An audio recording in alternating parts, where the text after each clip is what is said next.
Hi guys, welcome back to my channel. இன்னைக்கு இந்த வீடியோவில் 2018 ஒரு ஹாரர் த்ரில்லர் மூவியா ரிலீஸ் ஆன எல்ஸ் அப்படிங்கிற ஒரு மூவியை பற்றி தான் நம்ம இந்த வீடியோவில் பார்க்க போகிறோம். வாங்க ஸ்ட்ரைட்டுவே வீடியோக்குள்ளே போயிடலாம். அண்ட் படத்தோட கதை அப்படின் போது வைல்டு கேம் அப்படின்னு சொல்லக்கூடிய ஒரு கேமை கிறிஸ்மஸ் அப்போ ஒரு செட் ஆஃப் ஃப்ரெண்ட்ஸ் வந்து ப்ளே பண்ணுறாங்க. ப்ளே பண்ணிட்டு அங்கேருந்து கிளம்பியும் போயிடுறாங்க. அதுக்கப்புறம் அந்த ஃப்ரெண்ட்ஸ் எல்லாமே ஒருத்தரா ரொம்ப கொடூரமான முறையில இறந்து போறாங்க. இந்த இறப்புக்கும் அவங்க விளையாடின அந்த வைல்டு கேம் அப்படிங்கிற அந்த கேமுக்கும் ஏதோ ஒரு கனெக்ஷன் இருக்கு அப்படிங்கிறத அந்த செட் ஆஃப் ஃப்ரெண்ட்ஸ் வந்து அண்டர்ஸ்டாண்ட் பண்ணிக்கிறாங்க. ஸோ ஒருத்தவங்களும் இறந்து போக அவங்க எப்படி இறக்குறாங்க அப்படின்ற விஷயத்தையும், அவங்க அப்படி இறந்து போறத எப்படி இந்த ஃப்ரெண்ட்ஸ் வந்து தடுத்து நிறுத்தி அவங்க உயிரை காப்பாத்தினாங்க அப்படின்றத அந்த எல்ஸ் அப்படின்ற படத்தோட கதை. இப்போ இந்த படத்தோட பிளஸ் அண்ட் மைனஸ் அப்படின்னு நம்ம சொல்ல முடியாது. அண்ட் இந்த படத்துல இந்த படம் ஒரு 1 hour 20 minutes வரைக்கும் இந்த படம் வந்து ரன் ஆகுது. ஆக்சுவலி இந்த படம் ஃபுல்லாவே வந்து ஹேண்ட் கேமரால வந்து ஷூட் பண்ணியிருப்பாங்க. அதை பார்க்கும்போதே நமக்கு தெரியுது. அண்ட் ஒரு சிம்பிளான கதை, ஒரு லோ பட்ஜெட் படத்துல எடுக்கப்பட்ட படம் அப்படின்னு வழியா இந்த படம் பார்க்கறதுக்கு பெருசா நமக்கு ஃபீல், ஒரு மூவி பார்க்குற ஃபீலை வந்து தரல அப்படிங்கிறது ஒரு மிகப்பெரிய மைனஸாக எனக்கு இருந்துச்சு.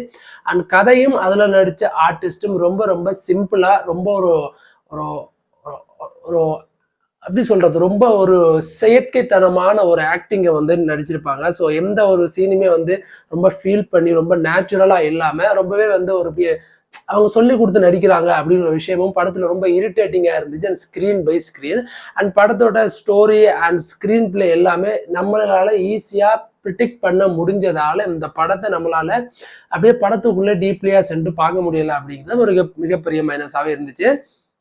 அண்ட் யார் அந்த எல்ஸ், எதுக்காக இந்த கொலைகள் நடக்குது அப்படின்றத கண்டுபிடிக்கிறது எல்லாமே ஆஸ் யூஷுவல் நமக்கு எக்கச்சக்கமான படங்கள் நம்ம பார்த்துட்டோம். ஸோ அதே மாதிரி கதையை பேஸ் பண்ணி எடுத்தபடியா ஸோ இந்த மாதிரியான சிம்பிள் கதையில இதுதான் ஃபினிஷிங்காக இருக்கும் அப்படின்னு நம்மளால ஈஸியாகவே கெஸ் பண்ண முடிஞ்சது இந்த படத்தோட மிகப்பெரிய ஒரு மைனஸ் அப்படின்னு நான் பார்க்குறேன். இந்த படத்துல எதுவுமே வந்து நம்மளை கொண்டு ஹாரரபிளான படமா இருக்காது. ஈவன் அவங்க இறந்து போறதாகட்டும், அதுக்கப்புறம் வந்து ஒரு சீன் பை சீன் ஆகட்டும், ஸோ ஏதாவது ஒன்று ஹாரரபிளா காமிச்சிருந்தாங்கன்னா இந்த படம் வந்து ரொம்ப ஈஸியா கொஞ்சம் ஹாரரபிளாவே இருந்திருக்குமோ நிஜமாவே அப்படின்ற மாதிரி நமக்கு தோணுச்சு. அண்ட் அதே மாதிரி படத்தோட கிளைமேக்ஸ் இப்படிதான் இருக்கும், ஸோ இவங்க தான் வில்லனா இருப்பாங்க, இப்படிதான் நடக்கும் அப்படின்றதெல்லாம் இருக்கும். இந்த படத்துல கொஞ்சம் இன்ட்ரெஸ்டிங்கான சீன்ஸ் அப்படின்னோடனே அவங்க பேயா மாறினோடனே அவங்களோட ஃபேஸ் அந்த ஒரு ஷேப் வந்து ஒரு ஒரு ஷேப்ல வந்து அப்படியே சேஞ்ச் ஆகும். ஸோ அந்த ஷேப்பை மட்டும் பார்க்கும்போது லைட்டா டர்ரா தான் இருக்கு. என்ன ஃபேஸ் வந்து என்ன இது காமெடி பீஸா இருக்கு அப்படின்ற மாதிரியான ஃபேஸ், ஆனால் ரொம்ப ஹாரரபிளான ஒரு ஃபேஸா சேஞ்ச் ஆகும். ஸோ அந்த இடம் மட்டும்தான் இதில் ரசிக்கிற மாதிரி இருந்துச்சே தவிர ஸோ டோட்டலி இந்த படம் ஒரு ஒர்த்தே இல்லை. நம்ம அந்த 1 hour 20 minutes பார்க்குற அளவுக்கு இந்த படத்துல நியூடிட்டியான கண்டென்ட் ஆகட்டும் அண்ட் செக்ஷுவலான கண்டென்ட் ஆகட்டும் அண்ட் 18+ கண்டென்ட், இந்த மாதிரி 3 விதமான எந்த கண்டென்ட்டுமே இல்லாமன்னா கூட இந்த படத்தை நம்மளால பார்க்க முடியல அப்படின்றதா ஒரு மிகப்பெரிய வருத்தமான விஷயம். பட் இருந்தாலும் இந்த மாதிரி படங்கள் எதுக்கு நான் பார்த்து சொல்றேன்னா, நீங்க பார்த்து என்ன மாதிரி நீங்களும் வந்து என்னடா படம் அப்படின்னு ஹாலிவுட் படத்தை வெறுத்திருக்க கூடாது அப்படின்றதுக்காக தான்.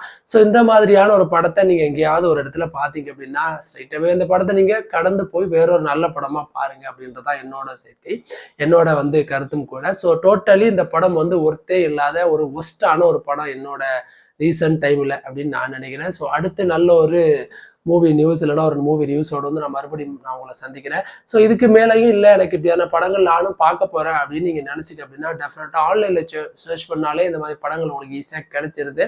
ஸோ நீங்க அங்கே டவுன்லோட் பண்ணி இந்த இடத்து படத்தை நீங்க பார்த்துக்கலாம். So thank you guys. அண்ட் மறக்காம இந்த வீடியோ பிடிச்சிருந்தா like and comment and share and subscribe பண்ணுங்க. தேங்க்யூ.